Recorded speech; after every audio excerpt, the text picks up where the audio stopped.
Good morning mga ka-oms! Ayan, papakita ko na naman sa inyo ang breakfast ko. Of course, hindi pa rin mawala ang dalawang itlog. Ayan, dalawang itlog. Itaas mo, ayan, itaas ko pala. Ayan, dalawang itlog mga ka-oms. At may galunggong. Ayan, yung pinakaulam ko na yan mga ka-oms.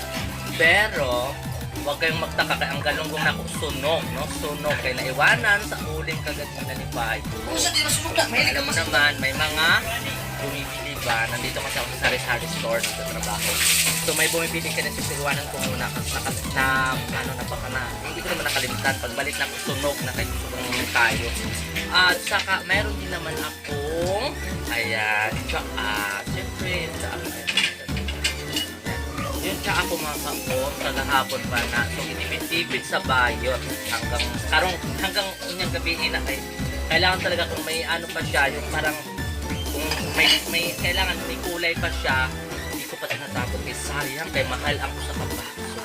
Alam mo naman, maliit lang ang sahod ni bayot, di na ako afford na bumili ng araw-araw, no? Hindi ako ganun kalaking sahod.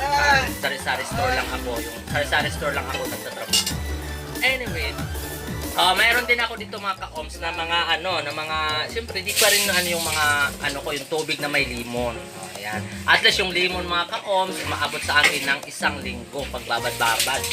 O, di ba? Kahit pa paano, 20 pesos ako sa Domingo naman to. Siyempre pa ba, nakakatipid pa rin ako. O, yan lang mga ka-oms. See you my next video. Bye-bye!